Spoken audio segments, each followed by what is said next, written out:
The crystalline surface of Xerion 7 stretched endlessly beneath the pale glow of its binary suns, each facet catching light and fracturing it into impossible rainbows.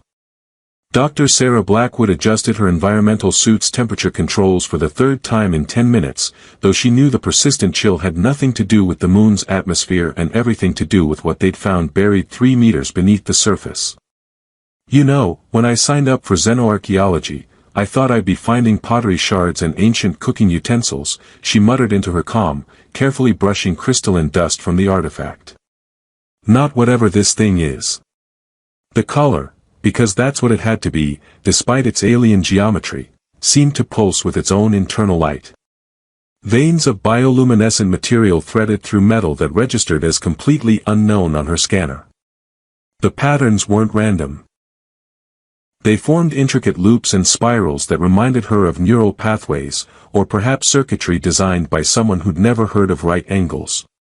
"Define whatever this thing is in more scientific terms, Blackwood," came the voice of Commander Torres through the static. "The eggheads back on Earth are already composing grant proposals based on your preliminary reports." "It's a collar, Commander. Roughly human-sized, though the proportions are off. The neck opening is standard, but these attachment points suggest the wearer had longer ears than baseline human." Sarah paused, running her gloved fingers along the smooth curves. "And before you ask, no, I haven't put it on. I may be curious, but I'm not suicidal."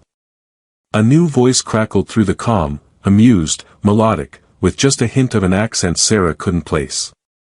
"Wise policy, Dr. Blackwood. Ancient alien jewelry has a notorious reputation for being either cursed or poorly sized." Sarah straightened, nearly dropping her sampling tool. She'd heard about the new diplomatic liaison joining their mission, but the woman's voice carried an odd resonance that made the collar's bioluminescent patterns flicker almost imperceptibly. "You must be our Velthani representative," Sarah said, carefully not mentioning how the timing of the woman's arrival, just 3 days after their discovery, struck her as remarkably convenient. "Lyralii Kethra, at your service. And before you ask the question everyone asks, yes, the ears are real, and no, they're not cosmetic surgery. Evolution took a slightly different path for my people." Despite herself, Sarah smiled. "I wasn't going to ask about your ears. Everyone asks about the ears. It's the first thing humans notice, apparently. Though I suppose when you're accustomed to perfectly rounded appendages, anything with a point seems exotic." There was warmth in Lyralii's voice, but underneath it, Sarah detected something else. Tension, maybe. Or recognition. "Well, since you're here, you might find this interesting." Sarah activated her portable holographic display, projecting a three-dimensional scan of the collar. "We're dating it at approximately 15,000 years old, which puts it well within your species' historical timeline." The silence that followed stretched long enough for Sarah to wonder if her comm had malfunctioned. When Lyralii finally spoke, her voice had lost its casual humor. "That's quite old. Even for us. Any chance you recognize the design? The metalwork is unlike anything in our databases, and the bioluminescent elements seem to respond to electromagnetic fields." Sarah zoomed in on the intricate patterns. "It's almost like it's waiting for something." "Ancient alien jewelry has a tendency to do that," Lyralii said, though her attempt at levity fell flat. "Perhaps we should discuss this further when I reach the excavation site." An hour later, Sarah watched a sleek transport descend through Xerion 7's thin atmosphere, its hull reflecting the binary starlight like liquid mercury. She'd worked with alien representatives before, but something about this felt different. The collar seemed to agree, its patterns had been growing steadily brighter since Lyralii's transmission. The transport's airlock cycled with a soft hiss, and Sarah got her first look at their diplomatic liaison. Lyralii was indeed recognizably human at first glance, though her ears swept back in elegant points that moved subtly with her emotions. Her dark hair was pulled back to display them prominently, and her eyes held in depth that spoke of lifespans measured in centuries rather than decades.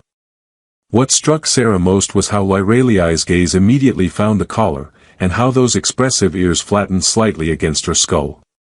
"So, Lyralii said, her voice carefully neutral, you've been handling it directly?" "Standard archaeological protocols," Sarah replied, noting how the woman remained at least 3 meters away from the artifact. "Though I admit, the thing gives me the creeps. It's like it's aware, somehow."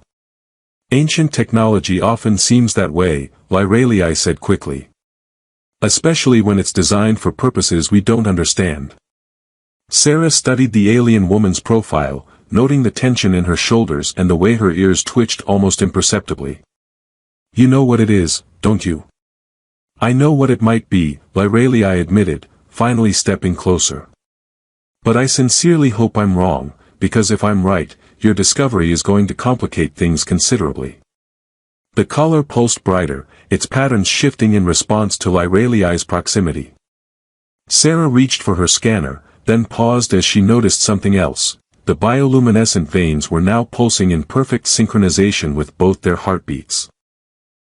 "Well," Sarah said, forcing a smile despite the growing certainty that her quiet excavation was about to become anything but routine, "complicated is just another word for interesting, right?" Lyralii's laugh held no humor at all. "In my experience, Dr. Blackwood, interesting is just another word for, about to ruin your day." The quantum resonance chamber aboard the Meridian hummed with barely contained energy as Sarah adjusted the field generators for the 5th time.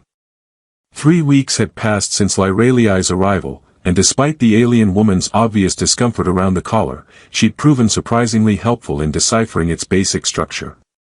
What they'd discovered defied every principle of materials science Sarah knew. "The molecular bonds shouldn't be stable," Sarah muttered, watching the readouts fluctuate wildly.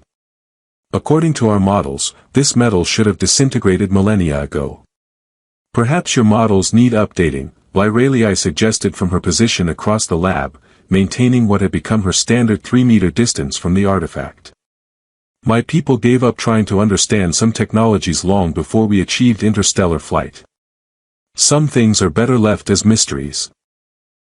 Spoken like someone who's never had to write a research paper, Sarah replied, making minute adjustments to the scanning array. "Besides, mysteries are just puzzles waiting for the right." Her hand slipped.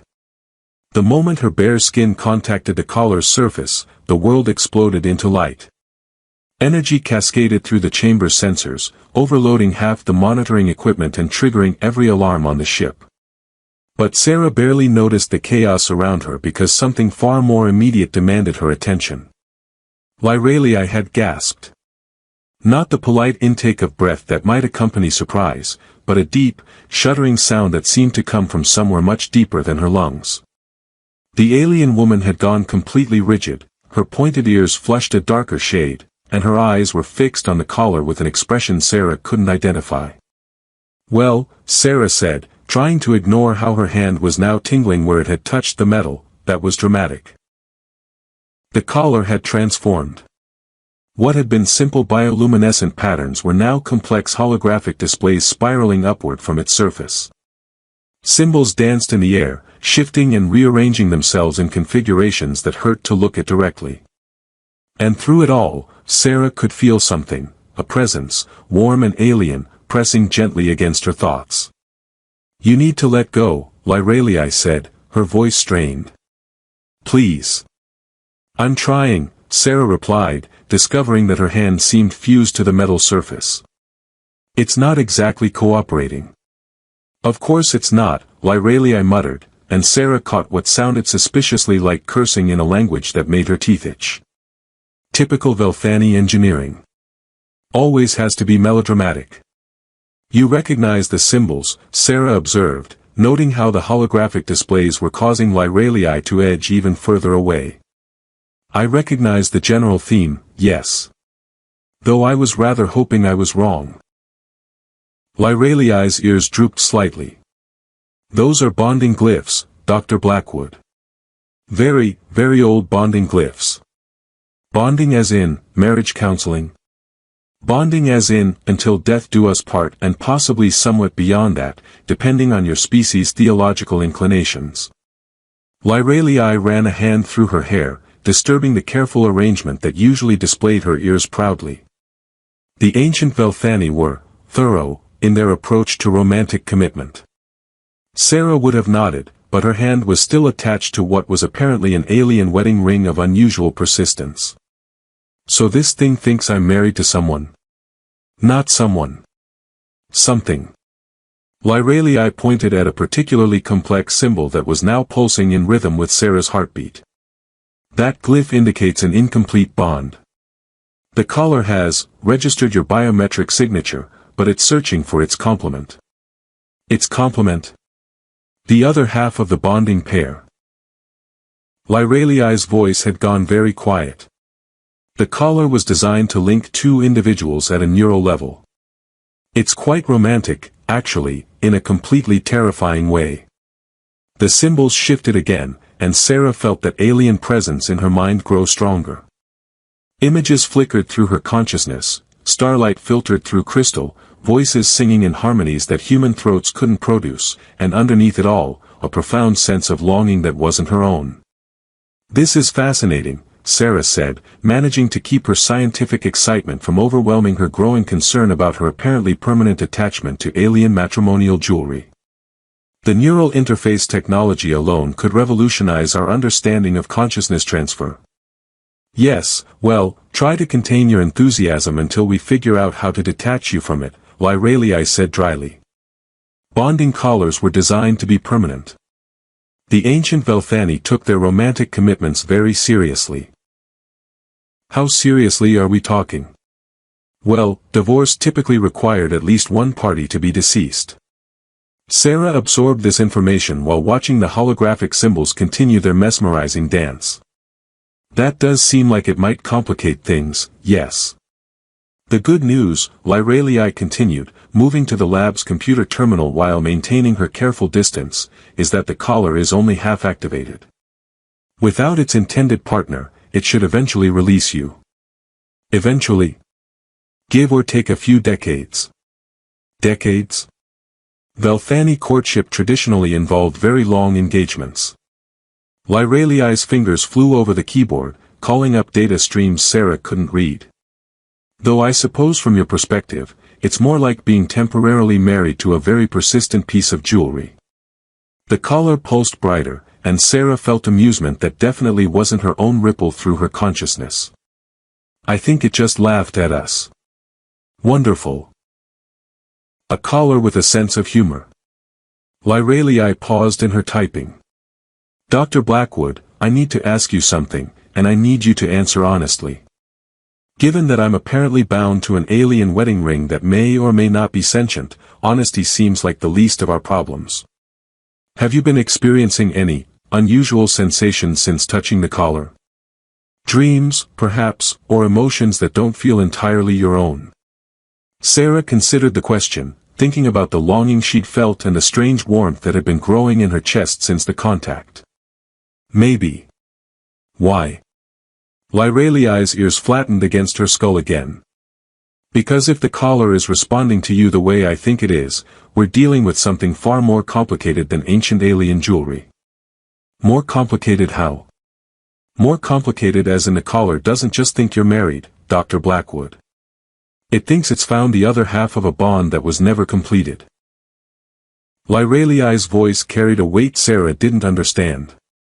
And that means somewhere on this ship, there's someone the collar believes is your perfect match. The emergency medbay hummed with activity as Dr. Reeves ran another scan over Sarah's collar-bound hand. 12 hours had passed since the artifact's activation, and Sarah was discovering that being psychically linked to ancient alien technology came with unexpected side effects. The neural pathways it's creating are unlike anything I've seen, Dr. Reeves muttered, adjusting his scanner for the fourth time. It's not just interfacing with your nervous system, it's actively rewriting parts of it. Rewriting sounds ominous, Sarah said, flexing her free hand experimentally. The collar had allowed her to move around the ship, though it seemed to have strong opinions about direction. Every time she tried to head toward her quarters, it would pulse insistently and tug her toward the common areas.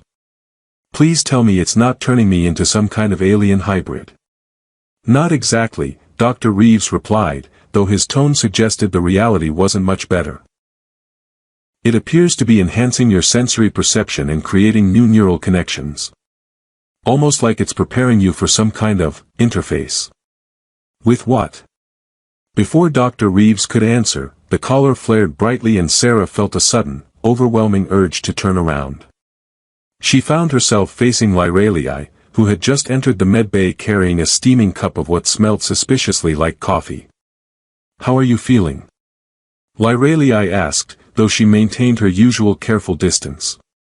"Like I'm being slowly absorbed by a very polite piece of alien technology," Sarah replied. "It keeps trying to steer me around the ship. I think it's looking for something. Or someone," Lyralii murmured, taking a sip of her coffee. The moment the liquid touched her lips, the collar's pattern shifted dramatically, cycling through colors Sarah hadn't seen before. Dr. Reeves checked his readings, frowning. "That's interesting. Dar. Blackwood, your neural activity just spiked significantly." Sarah stared at Lyralii, whose pointed ears had gone rigid with what looked suspiciously like panic. "It reacted to you. Ancient technology often reacts to Velthani presence," Lyralii said quickly.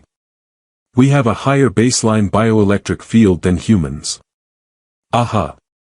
Sarah took a step closer, watching the collar's response. The patterns grew brighter, more complex, and she could feel that alien warmth in her chest intensifying. "Lyralii, exactly how much do you know about bonding collars?" "Only what any educated Velthani would know," Lyralii replied, backing toward the door. "They're historical artifacts. Museum pieces. Museum pieces that you're apparently an expert on." "I may have done some research after we found it," Lyralii admitted. "Professional curiosity." Sarah took another step forward, and the collar pulsed so brightly it cast shadows on the walls. "The collar isn't looking for just anyone, is it? It's looking for you." "That's ridiculous," Lyralii said, but her voice had gone up half an octave. "I'm a diplomatic liaison. I don't have anything to do with ancient bonding rituals." "Then why do you look like you're about to bolt every time I get within 3 meters of you?" "Because bonding collars are dangerous," Lyralii snapped, her composure finally cracking. "They were designed to create permanent psychic links between individuals. Once activated, they don't just stop because it's inconvenient." Dr. Reeves looked up from his scanner, fascination overriding professional caution. "Permanent psychic links? How permanent are we talking?"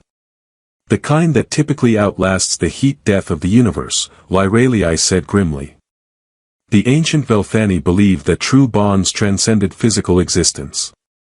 "Well, that's romantic in a cosmic horror sort of way," Sarah said, noting that Lyralii's careful retreat had brought her closer to the wall and farther from the exit. "But you still haven't explained why the collar thinks you're my cosmic soulmate." "I can't explain it," Lyralii said, but her ears were twitching in what Sarah was learning to recognize as her tell for outright lies. "Can't or won't?" "Both."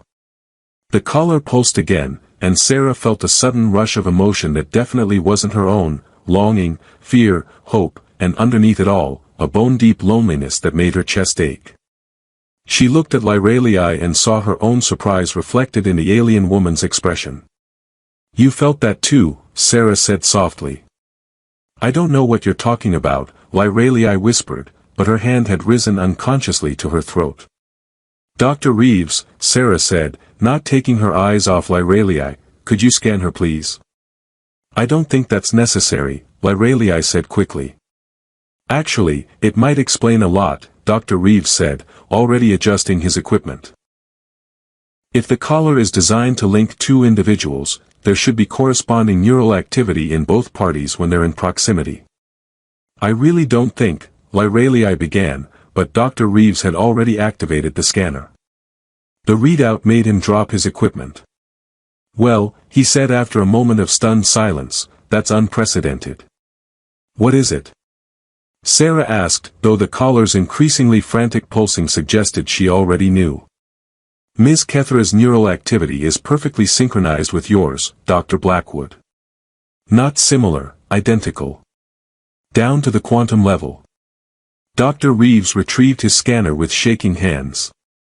It's as if you're both connected to the same source.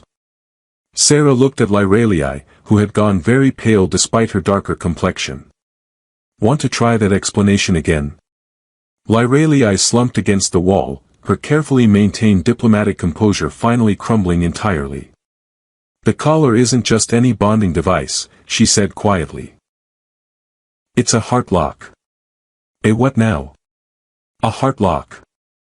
They were created for individuals whose souls were compatible across species barriers. The ancient Velthani believed that some bonds existed before physical incarnation, and heart locks were designed to recognize and complete those connections. Sarah felt that alien warmth in her chest intensify until it seemed to encompass her entire being. And you think we have one of those connections? I don't think anything, Lyralii said, but her voice was barely audible. The collar is thinking it. It's been thinking it since the moment I set foot on this ship. Which is why you've been avoiding me. Which is why I've been failing to avoid you, Lyralii corrected. Heart locks don't just bind individuals, Dr. Blackwood. They make separation uncomfortable. How uncomfortable? Lyralii's smile was rueful. The kind that makes you want to spacewalk without a suit if the distance gets too great. Dar. Reeves cleared his throat. So what you're saying is that Dr. Blackwood is bonded to an ancient alien wedding ring that believes Miss Kethra is her destined partner, and the separation is potentially lethal? That's a very clinical way to put it, Lyralii said, but essentially accurate. Well, Sarah said, looking at the collar still fused to her hand, then at Lyralii pressed against the far wall like a cornered animal, this is either the most romantic thing that's ever happened to me, or the most elaborate practical joke in the history of xenoarchaeology. Knowing my luck, Lyralii muttered, probably both. The observation deck of the Meridian offered a spectacular view of Xerion 7's crystalline surface, but Sarah found herself more interested in watching Lyralii pace nervously near the viewport. 3 days had passed since Dr. Reeves' revelation, and the collar had become increasingly insistent about proximity. Any attempt to maintain more than 5 meters of distance resulted in what Sarah had begun calling psychic static, a low-level anxiety that made concentration impossible. You know, most people would consider being cosmically bonded to someone a significant development in their relationship, Sarah said, settling into one of the observation chairs. The collar hummed contentedly now that Lyralii was within acceptable range. Most people don't have to worry about ancient alien technology making decisions about their love life, Lyralii replied, though she moved closer despite her obvious reluctance. Besides, we don't have a relationship. We have a mutual haunting. A haunting with excellent taste in partners, Sarah observed, burning herself a withering look from those expressive pointed ears. This isn't funny, Dr. Blackwood. Heart locks aren't just romantic trinkets, they're designed to create permanent neural bonds.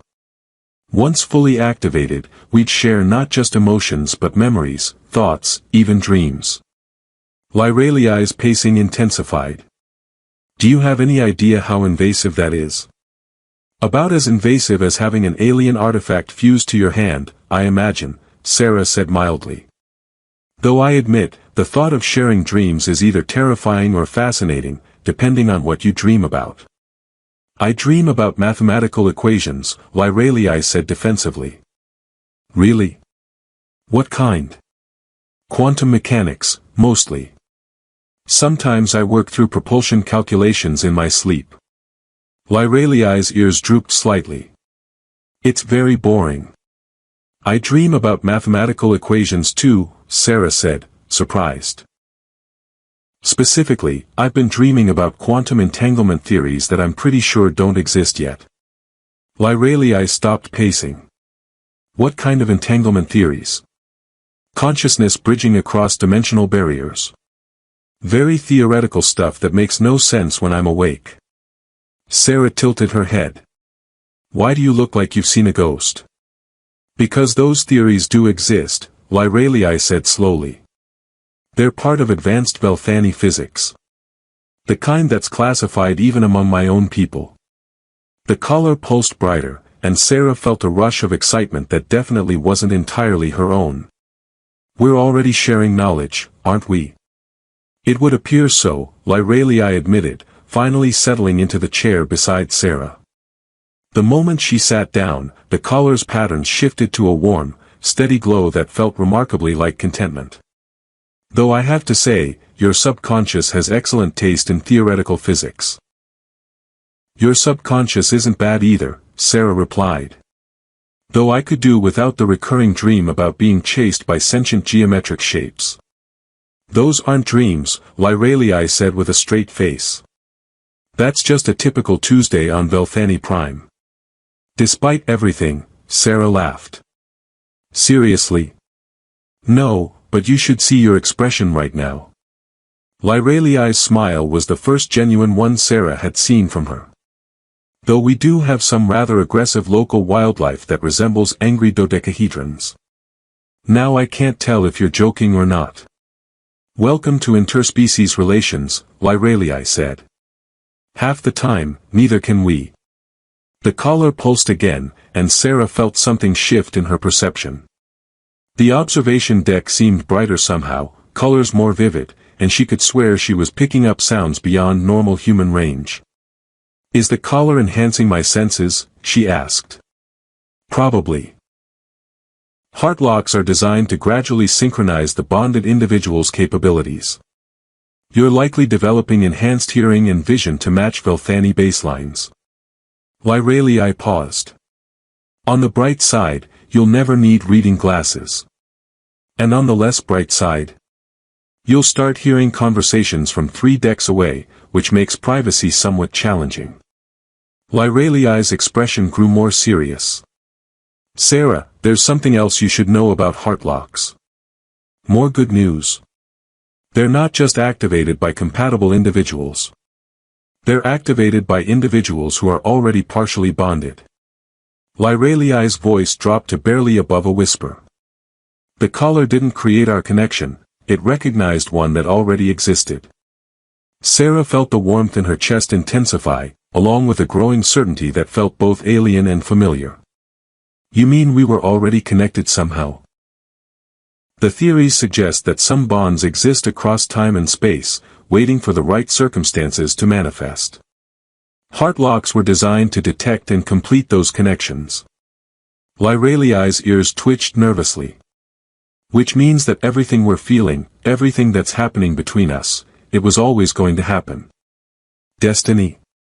Quantum probability with a romantic bias, Lyralii said dryly. Though I suppose the end result is the same. Sarah reached out tentatively with her free hand, stopping just short of touching Lyralii's fingers. And if we let it complete the bond? Then we become 2 halves of the same whole, connected across any distance, sharing thoughts and emotions and dreams until the stars burn out. Lyralii's voice carried a mixture of wonder and terror. It's the most intimate connection possible between 2 sentient beings. And if we don't? Then we spend the rest of our lives feeling like something essential is missing, while the collar gradually drains our life force trying to complete a connection we're refusing to allow. Sarah considered this, watching the way Lyralii's bioelectric field seemed to dance in harmony with the collar's patterns. So our choices are cosmic unity or slow death by frustrated alien jewelry.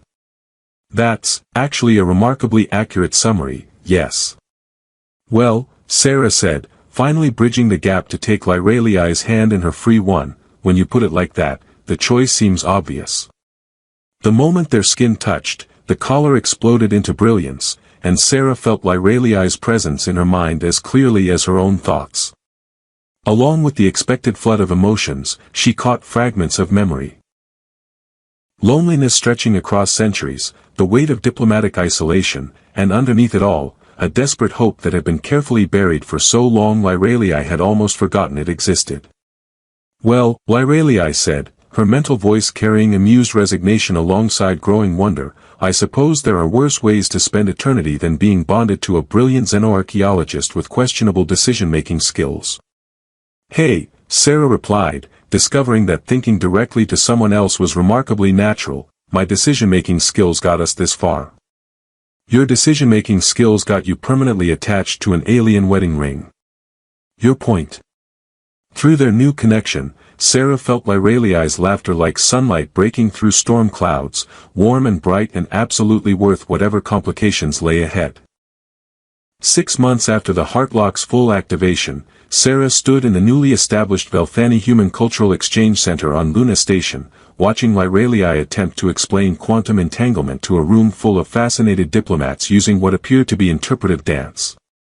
And this, Lyraliai said, spinning gracefully while gesturing at holographic particle displays, is why you can't simply assume that consciousness operates under classical physics constraints. Through their bond, Sarah felt Lyraliai's amusement at the bewildered expressions of the Earth delegation. The Heartlock had settled into a comfortable background presence over the months, no longer the overwhelming flood of sensation it had been initially, but rather like having a constant, warm companion in her thoughts. Dar. Blackwood, Ambassador Chen approached with the slightly desperate expression of someone who'd been trying to follow alien physics for 3 hours. Perhaps you could translate what your partner is saying into something resembling standard scientific terminology. She's explaining that the Heartlock technology works by creating quantum entangled consciousness fields, Sarah replied, suppressing her own amusement. Basically, our minds exist in a state of superposition until observed by each other, at which point the wave function collapses into shared experience. That made even less sense, Ambassador Chen muttered. Ancient alien technology, Lyraliai added helpfully, executing another spin that somehow perfectly illustrated particle decay. It's not supposed to make sense to anyone who isn't cosmically bonded to it. The past 6 months had been a whirlwind of discoveries. The Heartlock hadn't just connected Sarah and Lyraliai. It had opened pathways to understanding technologies that both species had thought were purely theoretical. Their shared consciousness had cracked problems in faster-than-light communication, consciousness transfer, and dimensional physics that had puzzled scientists for centuries. The really interesting part, Sarah continued, activating a holographic display that showed their neural activity patterns, is that the bond isn't just sharing information, it's creating new information. Our combined consciousness is capable of insights that neither of us could achieve individually. Like a biological quantum computer, Dr. Reeves added from his position near the refreshment table. Though one with a rather romantic operational protocol. Romance is just applied chemistry with better poetry, Lyraliai said, finally stopping her interpretive physics demonstration. Though I admit, most chemical reactions don't involve quite so much emotional investment. Ambassador Chen rubbed his temples. And this technology could be replicated for other individuals. Only for those who are already quantumly compatible, Sarah explained. The Heartlock doesn't create bonds, it just recognizes and amplifies existing ones. Trying to force a connection between incompatible individuals would be like trying to force 2 mismatched quantum states to entangle. The result would be psychological chaos. So you're saying that you two were always meant to be connected? Ambassador Chen asked. We're saying that across all possible timelines and dimensional configurations, we kept finding each other, Lyraliai replied. The Heartlock just made it official. Through their bond, Sarah felt Lyraliai's quiet satisfaction at how far they'd both come. The lonely diplomat who'd spent centuries avoiding emotional connections had become the co-director of the most ambitious interspecies research project in history. And Sarah herself had evolved from a solitary archaeologist into someone comfortable sharing not just her life but her very consciousness with another being. The preliminary applications are promising, Sarah said, bringing up another display. We've already used the enhanced consciousness bridging to solve 3 major engineering problems that have been stalling the Jupiter colonization project. And we've translated 17 volumes of ancient Velthani literature that had been considered completely untranslatable, Lyraliai added. Turns out, poetry about cosmic loneliness reads much better when you have someone to share the cosmic loneliness with. Speaking of sharing, Dr. Reeves interjected with barely contained scientific excitement. Have you made any progress on the temporal perception experiments? Sarah and Lyraliai exchanged a look, or rather, shared a moment of amused conspiracy through their bond. We may have accidentally solved that one, Sarah said carefully. Accidentally how? Ambassador Chen asked. Well, Lyralii said, her ears twitching with suppressed laughter, when you share consciousness with someone across quantum dimensions, you occasionally pick up echoes from alternate timeline versions of yourselves. Last week, we got research notes from a version of us where the Roman Empire never fell and developed space travel, Sarah added. Very helpful for the Mars terraforming project, though their solution involved a lot more aqueducts than we were expecting. Ambassador Chen stared at them for a long moment. Are you telling me that you've accidentally achieved communication with parallel universes? Only the ones where we're also cosmically bonded, Lyralii said. Which, statistically speaking, appears to be most of them. Ancient alien technology, Sarah said with a straight face. It's very thorough. The room fell silent except for the gentle humming of the heartlock, which had learned to modulate its vocalizations to provide soothing background music during presentations. Sarah felt a wave of contentment from Lyralii, mixed with anticipation for whatever impossible discovery they'd stumble into next. So what's next for the project? Ambassador Chen asked finally. Well, Sarah said, sharing a grin with Lyralii through both their bond and regular eye contact, we've received some interesting signals from the Andromeda Galaxy that suggest there might be other bonded pairs out there. We're thinking of organizing a sort of cosmic double date. A diplomatic mission to establish contact with potentially bonded alien consciousness pairs across galactic distances, Lyralii translated. Though Sarah's version is more accurate about the social dynamics involved. Ambassador Chen looked like he was developing a headache. I'm going to need a much larger budget allocation. And probably some very good insurance, Sarah added helpfully. Ancient alien technology tends to have opinions about proper relationship maintenance that don't always align with standard safety protocols.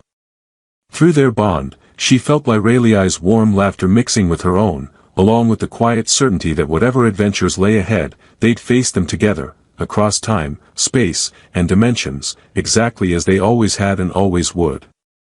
Besides, Lyralii said, taking Sarah's hand as the caller hummed approvingly, someone has to keep an eye on her decision-making skills. My decision-making skills are excellent, Sarah protested. Your decision-making skills got you permanently bonded to an alien diplomat through ancient jewelry. Your point? No point, Lyralii replied, her mental voice warm with affection. Just checking that we're both still clear on how we got here. In the end, Sarah reflected, some of the best discoveries came not from careful planning, but from the courage to touch something that might change everything, and finding out that everything changing was exactly what you'd been hoping for all along.